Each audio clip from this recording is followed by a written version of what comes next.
Disgusting things I've done as an alcoholic. If you're new, my name's Amanda. I am a recovering alcoholic. I used to drink vodka and take Kratom all day, every day for about 3 years straight. I want to tell you guys about my last days in active addiction to alcohol and Kratom. This was in September of 2023. I started drinking alcohol from about 8:30, 8 o'clock in the morning until I went to sleep at night. And the only time that I wasn't drinking was during my sleep. And sometimes even then, I would need to get up and get a drink if the shakes were bad enough. I was with my boyfriend at the time. He, at this point, knew that my drinking was unhealthy, completely out of control. He knew that I was driving under the influence. He knew that I was taking it to work. He knew that I kept it pretty much everywhere.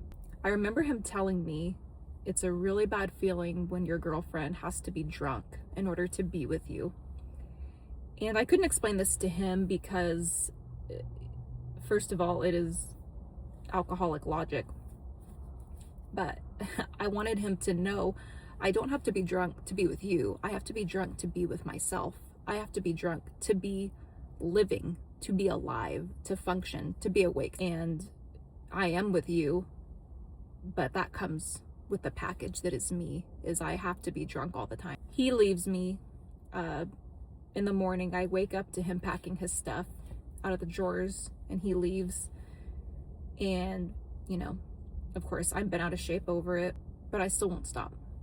I decide to take a trip up north to go see my dad, who also at the time was enjoying a really good stiff drink or 6.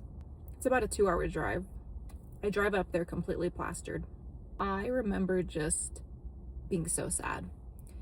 I experimented with other substances. Things are just different up in the mountains. I swear it's like a different world. And no matter what I took, no matter what I drank, I couldn't get rid of this sadness and this emptiness and this missing my boyfriend. It was probably the most intoxicated and most just out of my mind that I had ever gotten up until that point in my life. I pass out at some point, wake up the next day with just a hangover that lasted for 2 days, it seemed like. Saturday, I came back home on Sunday, drove completely hungover, swigging, nursing my hangover while driving, which in itself is fucking disgusting, selfish, and repulsive of me. I just asked him, will you please come over? And he was like, just to like, are we gonna chat or am I staying the night? And I'm like, I want you to come over. I want us to get back together and I want you to stay the night and just stay with me forever. I said something along those lines. So he comes over, brings me a milkshake. We had not addressed my alcoholism at all, but I had it in my mind that I would work on it. And if you or someone you know struggles with substance disuse, you know that I'm going to work on it means absolutely nothing. It means that we're entering the negotiation of, I want things to stay the same, but I would rather you be okay with it. So I'm going to tell you that I'm going to work on it. I might even stop drinking in the mornings and not start drinking until the afternoon. That might work. That might be a doable compromise. So that morning, he looks at me and says, please don't drink this morning.